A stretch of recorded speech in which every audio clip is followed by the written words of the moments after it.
ਵਾਹਿਗੁਰੂ ਜੀ ਕਾ ਖਾਲਸਾ ਸ਼੍ਰੀ ਵਾਹਿਗੁਰੂ ਜੀ ਕੀ ਫਤਿਹ।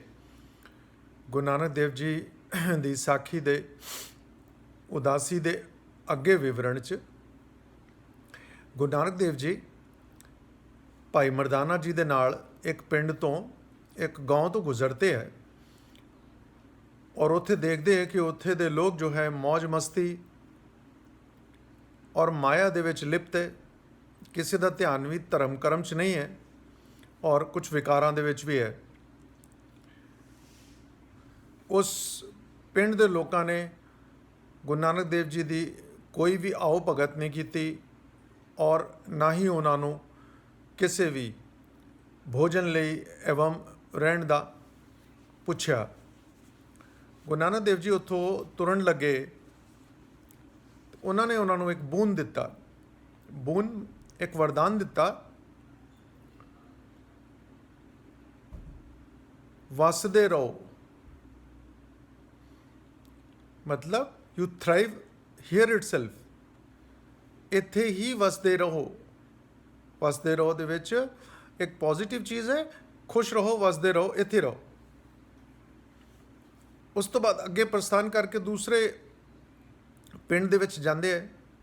ਉੱਥੇ ਉਤੋਂ ਬਿਲਕੁਲ ਉਲਟ ਗੁਰੂ ਨਾਨਕ ਦੇਵ ਜੀ ਦੇ ਉਸ ਜ਼ਮਾਨੇ ਦੇ ਲੋਕਾਂ ਦੇ, ਸੰਤਾਂ ਦੇ, ਨਾਥ ਦੇ, ਯੋਗੀਆਂ ਦੇ, ਸ਼ਾਸਤਰੀਆਂ ਦੇ, ਪੰਡਤਾਂ ਦੇ, ਪੁਰੋਹਿਤਾਂ ਦੇ ਅਗੇਂਸਟ ਨਾ ਕੋਈ ਐਸੀ ਧਾਰਨਾ ਉਹਨਾਂ ਦੇ ਵਸਤਰ 'ਚ ਸੀ, ਨਾ ਐਸੀ ਕੋਈ ਮਾਲਾ ਸੀ ਜਿਹਦੇ ਨਾਲ ਇਹ ਪ੍ਰਤੀਤ ਹੋਵੇ ਕਿ ਇਹ ਬਹੁਤ ਵੱਡੇ ਸੰਤ ਹੈ। ਇਹ ਗੁਰੂ ਨਾਨਕ ਦੇਵ ਜੀ ਦੇ ਚਿਹਰੇ ਦਾ ਨੂਰ ਜੋ ਦੂਰੋਂ ਹੀ ਸਭਨਾਂ ਨੂੰ, ਪੂਰੇ ਜਗਤ ਨੂੰ ਪਤਾ ਲੱਗ ਜਾਂਦਾ ਸੀ। ਉਹਨਾਂ ਨੇ ਉਹਨਾਂ ਦੀ ਆਓ ਭਗਤ ਕੀਤੀ, ਸਤਿਕਾਰ ਕੀਤਾ, ਉਹਨਾਂ ਨੂੰ ਭੋਜਨ ਛਕਾਇਆ ਔਰ ਉਹਨਾਂ ਦੇ ਪ੍ਰਵਚਨ ਵੀ ਸੁਣੇ। ਗੁਰੂ ਨਾਨਕ ਦੇਵ ਜੀ ਉੱਥੋਂ ਤੁਰਨ ਲੱਗੇ, ਕਹਿੰਦੇ ਹੈ ਉਜੜ ਜਾਓ, ਟੂ ਬੀ ਅਪਰੂਟ ਫਰੋਮ ਹੀਅਰ, ਯਾਨੀ ਇੱਥੋਂ ਤੁਸੀਂ ਉਜੜ ਜਾਓ। ਮਰਦਾਨਾ ਜੀ ਬੜੇ ਹੈਰਾਨ ਹੋਏ। ਉਹ ਕਹਿੰਦੇ ਤੁਸੀਂ ਪਰਮਾਤਮਾ ਇਹ ਕੀ ਵਰਦਾਨ ਦਿੱਤਾ? ਗੁਰੂ ਨਾਨਕ ਦੇਵ ਜੀ ਸਮਝਾਉਂਦੇ ਹੈ ਕਿ ਪਿਛਲੇ ਪਿੰਡ ਵਾਲੇ ਅਗਰ ਉਸੇ ਜਗ੍ਹਾ 'ਤੇ ਰਹਿਣਗੇ ਤੇ ਉਹਨਾਂ ਦੀ ਬੁਰਾਈ ਉੱਥੇ ਹੀ ਰਹੇਗੀ ਔਰ ਅਗਰ ਉੱਥੋਂ ਵਿਛੜ ਕੇ ਦੂਸਰੇ ਪਿੰਡਾਂ 'ਚ ਜਾਂਦੀ ਹੈ ਤੇ ਇਹ ਬੁਰਾਈ ਉੱਥੇ ਵੀ ਫੈਲ ਜਾਏਗੀ।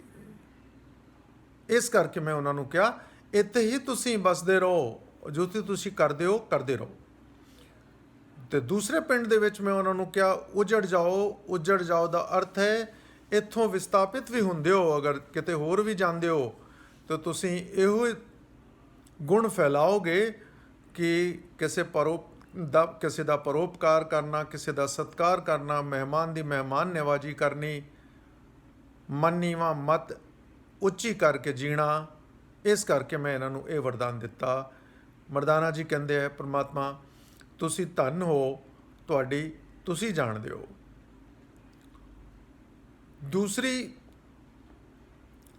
ਘਟਨਾ ਦੇ ਵਿੱਚ ਯਾਦ ਆਉਂਦਾ ਹੈ, ਅੱਜ ਵੀ ਤੁਸੀਂ ਦੇਖਦੇ ਹੋਵੋਗੇ ਉੜੀਸਾ ਦੇ ਸਮੁੰਦਰ ਤਟ 'ਤੇ ਜਗਨਨਾਥਪੁਰੀ ਇੱਕ ਬਹੁਤ ਹੀ ਪ੍ਰਸਿੱਧ ਮੰਦਰ ਹੈ। ਉਸ ਮੰਦਰ ਦੀ ਉਸ ਵੇਲੇ ਵੀ ਧਾਰਨਾ ਸੀ ਕਿ ਕੋਈ ਦੂਸਰੇ ਧਰਮ ਦਾ ਵਿਅਕਤੀ ਇਹਦੇ ਵਿੱਚ ਪ੍ਰਵੇਸ਼ ਨਹੀਂ ਕਰ ਸਕਦਾ ਹੈ। ਔਰ ਸਾਡੇ ਜਨਮ ਤੋਂ ਬਾਅਦ ਵੀ ਅਸੀਂ ਪੜ੍ਹਿਆ ਹੈ ਕਿ ਇੰਦਰਾ ਗਾਂਧੀ ਔਰ ਰਾਜੀਵ ਗਾਂਧੀ ਜੀ ਨੂੰ ਵੀ ਉੱਥੇ ਪ੍ਰਵੇਸ਼ ਦੀ ਇਜਾਜ਼ਤ ਨਹੀਂ ਦਿੱਤੀ ਗਈ ਸੀ, ਕਿਉਂਕਿ ਦੋਨਾਂ ਨੇ ਆਪਣੇ ਧਰਮ ਅਰਥਾਤ ਹਿੰਦੂ ਧਰਮ ਤੋਂ ਹਟ ਕੇ ਦੂਸਰੇ ਨਾਲ ਵਿਆਹ ਕੀਤਾ ਸੀ। ਗੁਰੂ ਨਾਨਕ ਦੇਵ ਜੀ ਉੱਥੇ ਜਾ ਕੇ ਦੇਖਦੇ ਹੈ, ਇਹ ਸੰਧਿਆ ਕਾਲੀਨ ਸਮੇਂ ਸੀ ਜਦ ਉੱਥੇ ਦੀ ਆਰਤੀ ਹੁੰਦੀ ਹੈ, ਬੜੀ ਹੀ ਪ੍ਰਸਿੱਧ, ਬੜੀ ਹੀ ਫੇਮਸ ਔਰ ਵਿਹੰਗਮ, ਮਤਲਬ ਬਹੁਤ ਹੀ ਵੱਧ ਚੜ੍ਹ ਕੇ ਆਰਤੀ ਹੁੰਦੀ ਹੈ। ਜਦ ਲੱਖਾਂ ਕਰੋੜਾਂ ਦੀਵੇ ਜਲਦੇ ਹੈ, ਲौ ਹੁੰਦੀ ਹੈ, ਪ੍ਰਕਾਸ਼ ਹੁੰਦਾ ਹੈ, ਘੰਟੀਆਂ ਵੱਜਦੀਆਂ ਹੈ। ਉਹਨਾਂ ਨੇ ਗੁਰੂ ਨਾਨਕ ਦੇਵ ਜੀ ਦੇ ਵਸਤਰਾਂ ਤੋਂ ਔਰ ਚਿਹਰੇ ਤੋਂ ਉਸ ਨੂਰ ਨੂੰ ਪਛਾਣਦੇ ਹੋਏ ਕਿਹਾ ਕਿ ਸੰਤ ਜੀ ਅਗਰ ਤੁਹਾਨੂੰ ਇਤਰਾਜ਼ ਨਾ ਹੋਏ ਸਾਡੇ ਨਾਲ ਆਓ, ਆਰਤੀ ਕਰੋ। ਗੁਰੂ ਨਾਨਕ ਦੇਵ ਜੀ ਨੇ ਕਿਹਾ ਜ਼ਰੂਰ। ਔਰ ਜਦ ਉਹਨਾਂ ਨੇ ਦੇਖਿਆ ਪੁਰੋਹਿਤਾਂ ਨੇ ਕਿ ਗੁਰੂ ਨਾਨਕ ਦੇਵ ਜੀ ਸਾਡੇ ਨਾਲ ਆਰਤੀ ਨਾ ਕਰਕੇ ਔਰ ਮੰਦਰ ਦੇ ਬਾਹਰ ਆਕਾਸ਼ ਵੱਲ ਦੇਖ ਕੇ ਔਰ ਮਰਦਾਨਾ ਜੀ ਦੇ ਨਾਲ ਰਬਾਬ ਵਜਾਉਂਦੇ ਹੋਏ ਕੀਰਤਨ ਕਰ ਰਹੇ, ਉਹਨਾਂ ਨੇ ਪੁੱਛਿਆ ਤੁਸੀਂ ਆਰਤੀ ਦੇ ਵਿੱਚ ਸੰਮਿਲਿਤ ਕਿਉਂ ਨਹੀਂ ਹੋਏ? ਉਹਨਾਂ ਨੇ ਕਿਹਾ ਜਗਨਨਾਥ ਜਗ ਦੇ ਨਾਥ, ਕੋਈ ਵੀ ਮੂਰਤੀ, ਕੋਈ ਵੀ ਪਰਮਾਤਮਾ ਦਾ ਰੂਪ ਜੋ ਇਨਸਾਨ ਬਣਾ ਲਵੇ ਔਰ ਫਿਰ ਉਹਦੀ ਹੀ ਪੂਜਾ ਕਰੇ, ਮੈਂ ਇਹਦੇ ਸਮਰਥਨ ਦੇ ਵਿੱਚ ਨਹੀਂ ਹੈ। ਮੈਂ ਨਿਰਾਕਾਰ ਪਰਮਾਤਮਾ ਦੀ ਆਰਤੀ ਕਰਨੀ ਹੈ, ਅਰਦਾਸ ਕਰਨੀ ਹੈ, ਪ੍ਰੇਅਰ ਕਰਨੀ ਹੈ। ਔਰ ਉਹ ਦੇਖੋ ਆਕਾਸ਼ ਦੇ ਵਿੱਚ ਉਹ ਨਿਰਾਕਾਰ ਪਰਮਾਤਮਾ ਦੀ ਸਜਾਈ ਥਾਲੀ ਹੈ ਔਰ ਉਹ ਤੁਸੀਂ ਰੋਜ਼ ਸੁਣਦੇ ਹੋਗੇ, ਗगन में थाल रव चंद दीपक बने तार का मंडल जनक मोती। अर्थात ਆਕਾਸ਼ ਵਰਗੇ ਥਾਲ ਦੇ ਵਿੱਚ ਰਵੀ ਯਾਨੀ ਸੂਰਜ, ਚੰਦ, ਤਾਰੇ ਔਰ ਭਵਖੰਡਨਾ ਤੇਰੀ ਆਰਤੀ। हे ਭਵਸਾਗਰ ਤੋਂ ਪਾਰ ਕਰਨ ਵਾਲੇ ਨਿਰਾਕਾਰ ਪਰਮਾਤਮਾ, ਤੇਰੀ ਆਰਤੀ ਸਾਡੇ ਦਿਲ 'ਚ। ਔਰ ਇਹ ਆਰਤੀ ਸ਼ਬਦ ਫਿਰ ਗੁਰੂ ਗ੍ਰੰਥ ਸਾਹਿਬ ਦੇ ਵਿੱਚ ਲਿਆ ਗਿਆ, ਯਾਨੀ ਆਰਤੀ ਦੇ ਖਿਲਾਫ ਨਹੀਂ ਹੈ। ਅਸੀਂ ਖਿਲਾਫ ਹੈ ਕਿ ਸਾਡੇ ਬਣਾਏ ਹੱਥ ਦੇ ਪਰਮਾਤਮਾ ਨੂੰ ਅਸੀਂ ਪੂਜਣਾ ਨਹੀਂ। ਤੀਸਰੀ ਘਟਨਾ ਬੜੀ ਸੋਹਣੀ।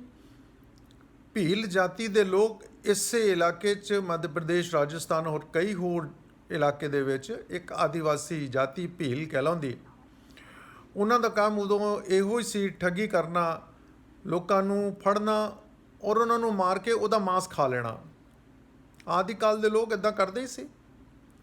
ਗੁਰੂ ਨਾਨਕ ਦੇਵ ਜੀ ਇੱਥੋਂ ਗੁਜ਼ਰੇ ਤੇ ਮਰਦਾਨਾ ਜੀ ਉਹਨਾਂ ਤੋਂ ਥੋੜ੍ਹਾ ਜਿਹਾ ਅੱਡ ਹੋ ਕਰ ਔਰ ਵਿਚਰਨ ਕਰਨ ਲੱਗੇ, ਜਾਣ ਲੱਗੇ। ਤੇ ਉੱਥੇ ਇੱਕ ਰਾਕਸ਼ਸ ਸੀ, ਕੌਡਾ ਰਾਕਸ਼ਸ। ਕਹਿੰਦੇ ਤੇ ਇਹ ਹੈ ਕਿ ਜਬਲਪੁਰ ਦੇ ਆਸ-ਪਾਸ ਹੀ ਉਹ ਸੀ। ਉਸ ਕੌਡਾ ਰਾਕਸ਼ਸ ਨੇ ਮਰਦਾਨਾ ਜੀ ਨੂੰ ਫੜ ਲਿਆ ਔਰ ਬੰਨ੍ਹ ਲਿਆ। ਗੁਰੂ ਨਾਨਕ ਦੇਵ ਜੀ ਲੱਭਦੇ ਲੱਭਦੇ ਭਾਈ ਮਰਦਾਨਾ ਜੀ ਨੂੰ ਉੱਥੇ ਪਹੁੰਚੇ ਤੇ ਦੇਖਿਆ ਕਿ ਉਹ ਰਾਕਸ਼ਸ ਨੇ ਮਰਦਾਨਾ ਜੀ ਨੂੰ ਬੰਨ੍ਹਿਆ ਹੋਇਆ ਹੈ ਔਰ ਆਪਣੇ ਹੱਥ ਦੇ ਹਥਿਆਰ ਨਾਲ ਉਹਨਾਂ ਦਾ ਵਧ ਕਰਨ ਵਾਲਾ ਹੈ।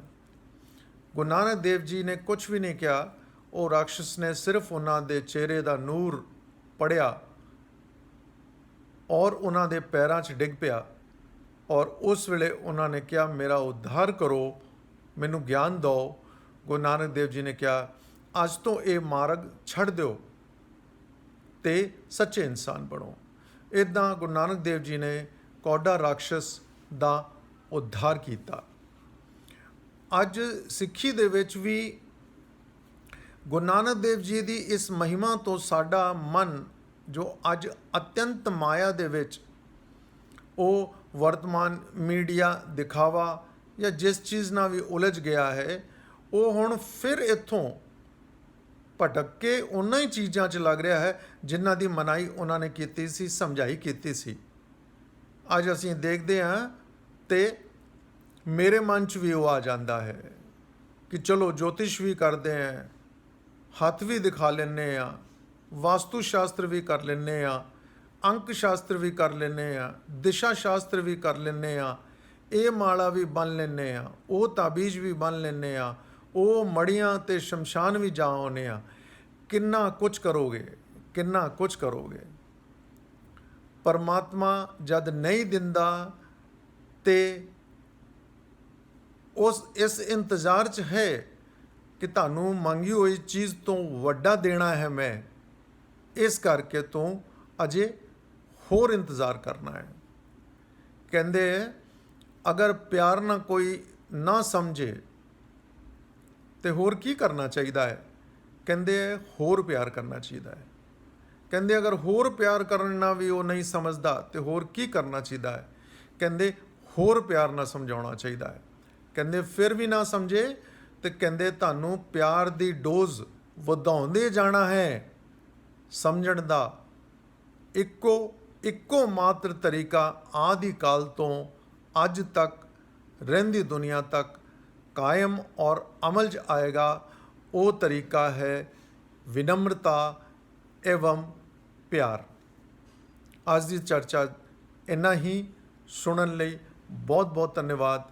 ਤੁਸੀਂ ਜੋ ਇਸ ਚਰਚਾ ਨੂੰ ਸੁਣਦੇ ਹੋ, ਇਹ ਸਨਮਾਨ ਹੈ ਬਾਬਾ ਨਾਨਕ ਦਾ, ਮੇਰੇ ਮੁਖ ਦਾ ਨਹੀਂ, ਮੇਰੇ ਅਕਲ ਦਾ ਨਹੀਂ, ਮੇਰੀ ਵਿਚਾਰਾਂ ਦਾ ਨਹੀਂ, ਮੇਰੀ ਬਾਣੀ ਦਾ ਨਹੀਂ।